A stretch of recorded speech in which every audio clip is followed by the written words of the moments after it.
didn't have like a final countdown? Oh, well, I guess you just had to be paying attention. There we go, like that. Oh, but then I got to do this because I can't see. It's okay. Good morning. So we have topics for you. Whoa. Today, and topics for you. For me. Well, we never really dove deep into them. So I figured I could just read them. I'm nervous. I don't know what We'll talk about that right now. You ready? Yep. I'm just, now I'm like tempted if I should doing the thing over here. You're tempted to what? Tempted to ask you a question that's just totally out of left field, just to like shock you. Oh gosh. Okay. Then we have like major breakdown, and we just like have a you know us. Like a fat. I was about to say a fat fight. PHT. Good morning. So this is live number 5, I think, or 6, and we are going to do this. I think we're going to do this all the way through the end of school, and then we will probably continue to do it, but just change the times as well. But for today, we have a few topics that have come up. We had quite the busy week. Our dogs and cats are playing in the background, so hopefully that's not too crazy. Sorry if they bonk the table or... It's live for you. It's live start behaving like animals. Here you go. You can share that for me. Oh, no, that's perfect. I can't. Why not? That's me. Oh, it is? Yeah, it's fine. Okay. You just ask your question. So Mike Boyle's is on there. But I can remember one. So I'll start off with, Sierra and I were watching Ted Lasso last night. And we love Ted Lasso. One, because there's a lot of like really, really good leadership principles in there. Yeah. And the thing is whether there's a lot of principles, let's say, of living life, but specifically on leadership. But you know what I think of what I shared with you, and I'm curious, because we never really got deep into it. I think you just kind of agreed with me. Mm-hmm. Is that what I love about Ted Lasso? And if you don't know what Ted Lasso is, it's a TV show. Sorry. It's a TV show. It's on Apple TV, mm-hmm. and it's about a American football player from Missouri that takes over a soccer team in West Ham, in like England, essentially. Mm-hmm. And he's obviously a fish out of water. And initially, he was like essentially like a screw you hire. Like they hired him as a joke intentionally because there was fighting couples that divorced, and they hired this guy as a joke to drive the football club into the ground. Turns out his leadership jokes on them, and that's hence you have the hero's journey story. So surprise, he obviously is a fish out of water, but it's a phenomenal show because what I love about the show, and you don't need to watch the show. Well, it's a great show, but I think in a day and age where I think, again, it's in a day and age where a little closer, not that close.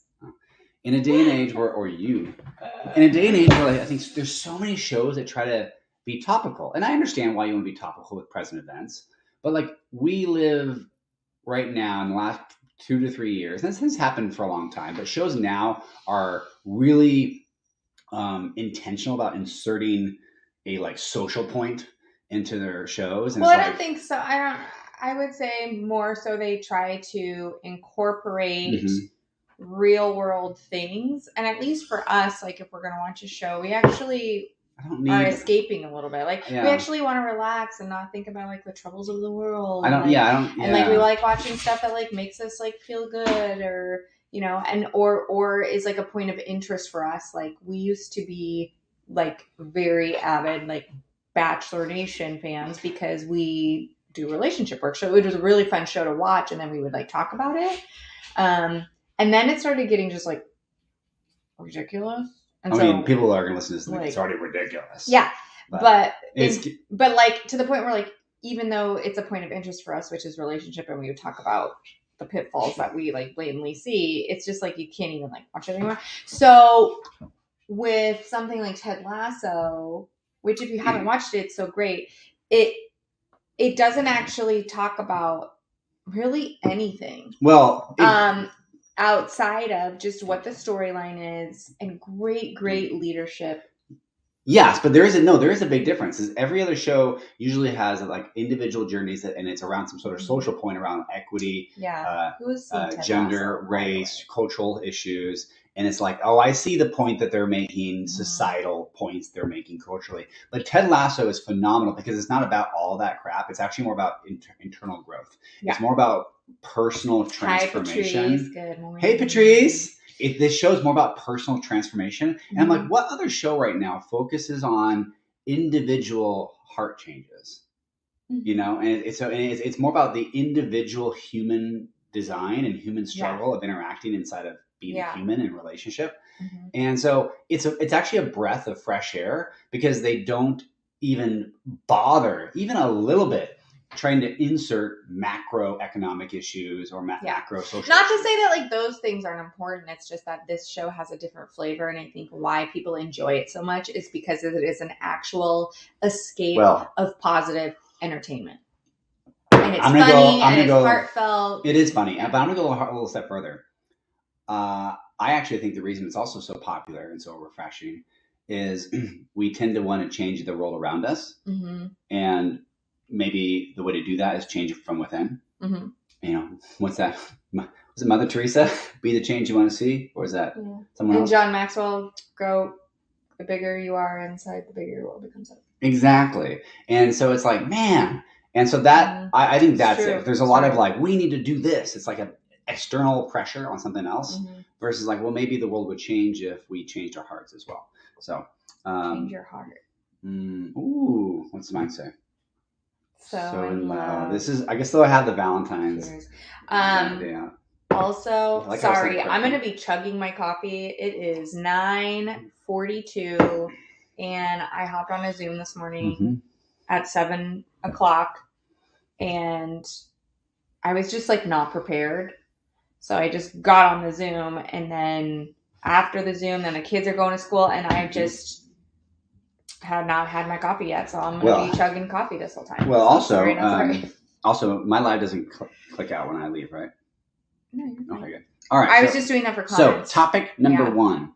If you're here, say hi. Yeah, say hi. Say hi so we can like say hi to you. Yes, so we know. The next one is oh, you want to talk about that one? I don't know. I can't really read because I don't have glasses on. You get resistance and pushback as you take new actions. Just make the commitment to keep taking action. Oh, that was good. I think that was you. That was me. You want to talk about that one? Sure. Let me like listen to you intently, and maybe there's. Zach likes to play devil's advocate, which works for you because maybe you have the same question that he. What she's trying to say is I'm a little bit slower to catch up. And then I'm like, careful. You have to be careful because you move the table so much. But what about this? So yeah. Okay. I know for a fact I struggle with this. So resistance and pushback. I don't know why I want to cry over this. So listen. And this is really not for you. This is mostly for me. Which is how this came up. So if you feel like I'm lecturing you right now, know that I'm really lecturing me. Why don't you just lecture me? So, okay. So, whenever, and we've experienced this in our life, we're experiencing it right now like you wouldn't even believe. And we hear about it a lot when we coach people, when we do transformation workshops, and sorry, guys. So it happens. It's just a lived experience. It's not like anecdotal or anything. It's just good to notice. So that way, when it happens to you, you're like, oh, there it is. I am going to remember that live when Sierra and Zach shared about this. And that's what that is. So if you have made a commitment to change something, chase something, level up in something, whatever, and you're interacting, and part of that is interacting with somebody else differently. Like, for example, if it's in relationship and one partner has checked out and one partner is totally checked in and is like, no, I want to make this work. And the other partner is like, I don't see how it can work. I don't see how it can work. I don't believe you, blah, blah, blah, blah, blah. All these things, like we've heard it all. So what's really, really powerful is when people decide, no, I'm going to do whatever it takes. And this is what I'm going to do. Yep. And no, is that in that evolution of you and how you show up, the other person is going to try to interact with you and keep you in place. Meaning, if they're used to you being closed off, shut out, silent, whatever, and now all of a sudden you're like engaging and you want to do all these things and you're growing and you're moving and grooving, they're going to do what they can to keep you as they know you from your past.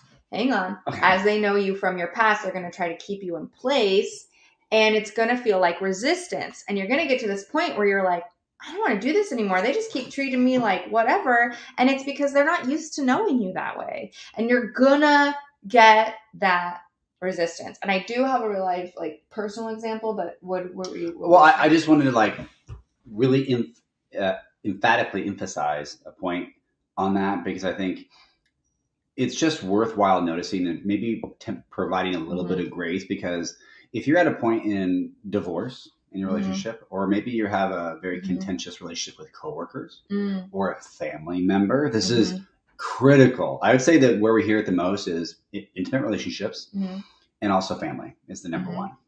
Because I know you when you want to change decades, or you want to grow, you've noticed like some generational, curse or something that you want to change, and you are trying to change it, and you're going to get like so much resistance, and it's going to feel weird, and it's going to be really hard. And it's not because they don't want you to succeed. Even your spouse or girlfriend or boyfriend doesn't want you to succeed. It's not about that. It's they literally do not know you that way. They do not know you that way. You have to have this little bit of grace, because more likely, in fact, we'd assert this is the case, that they're experiencing the death. Yeah. They're experiencing the death of that relationship. We know this to be true because it happens when you leave high school and you go into college, and then you grow up, and if you have kids before your other friends, and your friends feel like they stop inviting you, or you stop accepting. And it's because you start to actually, you're at different life. It's not good or bad, by the way. Yeah. It's not good or bad, but that like story of how you guys dance together starts to change. And the one question is do you want to know them inside of that way? Yeah. Well, and you have to be ready for them, because you have to realize that if you've made a commitment to change, or you've made a commitment to growth, that you did that over here. They didn't do that for you. Like, you did that over here. So they weren't a part of that like process or that sense of like knowing or motivation or whatever. And so you decided that over here. And so they got to catch up. And part of what is so I cannot stress it enough. How many so's? So many so's. I have to stop or we'll go over the time. You're like too short. Okay. So much. It's so much important. Is to be in community with people who are going to support you, remind you, and guide you, and be there when you hit that resistance. Because if you are trying to change or grow on your own, and you're doing it and trying to step into an environment that would really love to keep you in the same place, you have nobody to reach back to go like, why am I doing this again? Or what is so hard? Or right. So it's really, really important to have that like community around you to support you in that. Wow. Just blinging all over the place. What was your example? So one of my real life examples is almost 3.5 years ago, I did a 30-day challenge to stop drinking for 30 days. And then that slowly turned into 90 days. I started really taking on health and looking at health in a new way. And it turned into 3.5 years later, I still don't drink.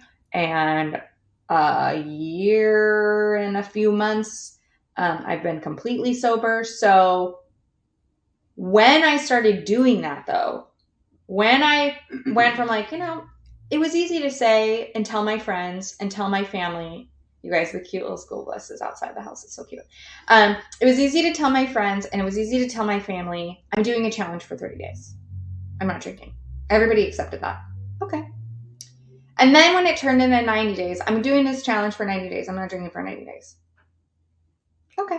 Right? Even Zach, right? Like he was like, yeah, okay, cool. You're taking on another 90 days. And within that time we had vacation. We went to an all-inclusive resort in Mexico actually while I was doing this. So you can imagine, everybody is offering you drinks. It's included. So everyone is like, here, we even have free booze in our room. And so, it's like all there. And I just say, nope, I'm not drinking. I've got like 40 more days left or whatever. Anyway, why I share this is because along the way, while I was growing and changing and right, and like something was moving in me to stop drinking, I was going on for that ride. No one else. My family was not. My friends were not. Okay. And so then I'm stepping into an environment that knows me as, at the end of this 90 days, like, let's go party. Right? Like, let's go have a good time. Let's go to brunch. Let's go wine tasting. Let's go do all the things. So this is what I'm saying. You are going to get resistance. And in those conversations, when I would step into the environments and I would actually say, I don't drink anymore, people would actually say back to me, oh no, you're just doing a challenge. You still drink. And I was like, no, like I don't drink anymore. And I kid you not, they would then be like, yes, you do. What do you want? Right? Like they really wanted to keep me in place. And it's not because they don't like me or they don't love me or they want me to fail. It's just how they knew me. But it would have been really, really easy in that moment to be like, yeah, they're right. Or, oh my gosh, am I going to have to put up with this all the time? Yeah. So community is so important. What this reminds me of is the conversation that we keep talking about with perspective. And it's like a broken record at this point, but there's power in redundancy. Because what we're talking about is when you can see someone different. Our cat is going to interrupt our live. Oh my gosh. When you can see someone different, then you have the opportunity to take different actions. And I think what you're explaining is when they're going through that like identity shift of seeing you in a different way, like they only know the actions to take based off of how they know you. Yeah, they don't know. And it's like they only know you this way, and they finally are seeing you that you have a handle over here, so they can interact with the cup, interact with you differently. Yeah, it's interesting. I think we'll bring it back. I think. There's a fine line. The animals are literally like fighting right under the our table. Cat and dog. We're so sorry. Yeah. Oh my gosh. I wish I can like show you. There's that fine line of like. We told you. Sorry. Polar. Oh my gosh. Oh my gosh. Okay. There we go. Okay. Our cat and dog. Sorry. This is live television. Good morning.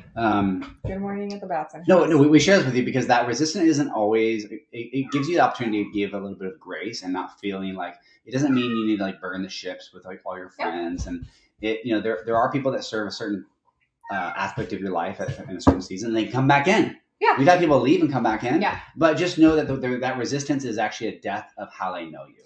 And that there's this really awesome opportunity. And why community is important when you are like out for a change like that. Just because we use that example, I'll go back to it. Like for drinking, for example, I had to like slowly engage people and kind of teach them a new way to interact with me. Right? They didn't know me that way. So it was like, oh, well, what do you want then? Right? They say, what do you want? I'm like, first I would bring my own things, right? I would bring whatever I wanted, or maybe I'd make like a mocktail or something. I'd bring my own stuff. And then, as people see me bring my own stuff, then they, if I was to go somewhere, maybe they would have the same thing for me. Oh, well, we got these. So, you're taken care of with what you have. And then it turned into, not offering me alcohol anymore, right? It just, the offer just really isn't there. Some people don't know, and that's okay. You just say, oh no, I don't drink, it's fine, but some people don't know that. And so then I had to then they learned, But it took telling them a few times and having some like grace around that. But when you know it's coming, when you know that resistance is coming, no matter what form it takes, and when you have a community of support behind you who's really like taking a stand for you back there, so when you get that resistance, you have people still going like this right behind you. That's like so important. I met with an incredible gentleman yesterday, and this actually brings up our third topic of the day, is the idea of like, what do you do, and I get this question a lot, what do you do when your partner doesn't want to change with you? So if you're gonna say, I mean, it's one thing to Which you get that. It's one thing to like not, with alcohol with your external friends or family. It's like, because you don't see them every day, so you're really contending with like an event, like a holiday. Can you hear our cat say hello? There it is. Yeah. If you can hear that. He says hello. Yeah, we should really make our cat go viral. I feel like you got to put it on TikTok or something. I don't know. So you don't have to do it that much. However, if you're with a spouse, someone that's more closer in your relationship, the best thing you could do is actually change yourself first. And like, what do we mean by that? And this is the reason why we're health and relationship coaches, and we feel like they're both integrated, because the idea that it takes two to tango, like a relationship is two stories. And what we're talking about, and I think what we talk about all the time, and we think of our relationship as different chapters or different stories, like, oh, like the dark times, or what was this, like the headache times, or the migraine times, or was this, and like not all. Sometimes I think we tend to loop a larger portion of our relationship into like a big category, but it doesn't mean there's not great times in between, but there is like chapters, if you will, of our relationship, because our relationship exists as a story together. And what we're talking about and asking you guys to think about today is how your story is interacting, but why you're actually getting resistance and pushback, because they don't know you that way. So if you want to be known a certain way, you have to start taking actions in a new way. So it's no different than bouncing a basketball against a brick wall. You're going to get the same result over and over again. But what happens if the brick wall, turn into a bed sheet? The ball cannot interact the same way. So and after a while, those actions, because what happened with you is like, yeah, you do. Here you go. Here's a drink. Like, that's no different than throwing the ball. Yeah. And then they're like, oh, that's weird. It didn't bounce back. Let's throw it again. It didn't bounce back. Huh. Here, I'm just gonna hand it to her and let go. Oh, weird. It's still on the floor. Okay, well maybe I can use the bed sheet. So then you have like a new action, because you start to see the brick wall is now a bed sheet. Okay, well maybe I'll wrap it around me and use it as warmth. And it's a silly example, but the idea is you interact with the thing differently when you see it differently and you know it differently. Yeah. So that opportunity is available in your relationship. Yeah. And how they're so like integrated is we see a lot of people come in and go, oh, my partner doesn't want to do this or that, but I'm really working on myself. I'm really do this. And that's why we do health and relationship both. And they're so like intertwined, because a lot of the time, the second you start, really, really doing the good work and getting really, really healthy in your own life, it's so much easier to withstand the resistance that you're going to get. It's so much, you can experience that with a lot more ease and a little bit less of the stress, because you are actually healthier, like on a cellular level, doing better to be able to handle the stress or what comes or what type of growth is going to happen or whatever it is. Because it's coming. And for whatever reason, we're always like so surprised that it came. And the difference is, well, have you made a commitment with someone outside of the situation to make sure and also co-own a change for you? And if you haven't and you're doing it alone, like, that's really, really hard. Last point to consider. And this is really hard for me. And I think it's really, really hard, especially I remember when I first did the health program we teach through Optavia. I remember we were in Disneyland. I remember that very, very well. I don't know if you remember that. Do you remember I was on program in Disneyland? We've gone to Disney many times. Oh, so it's all kind of blurs together. So it all blurs together. But yes. Well, it was the first time I went 30 days. It was like, you could like, because and you give me like a look. It's like, Zach, you don't need to not like I should be able to enjoy a beer when I want to. She's like, and you can, but like, just do it for 30 days. Like, you can't go 30 days or 6 weeks. You can't go 6 weeks. Maybe you need to look into that. Just go 6 weeks. I'm like, oh, fine. And But what I was experiencing, and this is just one simple example, I was experiencing the death of myself in a way of how I knew myself. So there's like really, and how you knew an experience. And how I knew an experience. Like this how story. You knew how to interact with Disney when we go. And this is really worthwhile is all relationships, 100% without a fault, like exist inside of story and like language. And I remember contending with that because you have the resistance from other people that don't know you that way, but you also may not know yourself that way. Yeah. And I didn't know myself that way. Yeah. The amount of clients that we get who will actually stop because they are seeing success and they are afraid. They don't know that person. Or scared of what comes next. It's because they don't know that person. They don't know that person being able to maybe stay that way, grow that way. What is my life going to look like if I continue? And they actually get so scared that they like. Listen to a wonderful sermon today about the exact same thing about we mistake and confuse our where we are with who we are. And some of you are where you are is in a really tough spot. Yeah. We're in a really tough spot. Yeah. Let me tell you what, like if we were to mistake where we are right now for who we are, we'd probably like sell the house, move in with family and just be depressed and go dark and twisty. Yeah. I mean, you know what I mean? Like, there's always. There's I think of it in like three considerations. There's where you are, like where you are in the timeline of your life. Then there's where you are in terms of like your state. Like, cause sometimes you could be in a good spot, like really, you could be successful, healthy, blah, blah, blah, blah. But you're today or this week, your state is where you are. Of like feeling sad, feeling hopeless, even though you might have all the money, you might be relatively good bill of health. And then there's also like who you are. That's why like it's really important to be focused on who like that best version of yourself, because it wants to come out. It wants to come out. And a lot of times we live in a culture that says like that celebrates numbing. So when you celebrate numbing, you're by definition like suppressing your natural. We like to use the word, but a glorified self or fullest self or most expressed self and what's even worse, and this is a little slight rant and then we'll stop, but you can pile on if you want. What's even like worse and kind of like breaks my heart, but it also pisses me off is we're lied to saying it's self-love to self-care to do things that are actually against your health.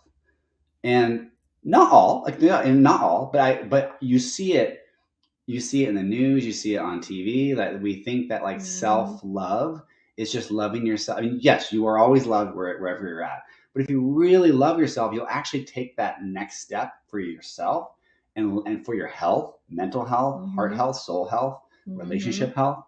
And self-love isn't binge watching TV or drinking or taking care of your needs via porn addictions.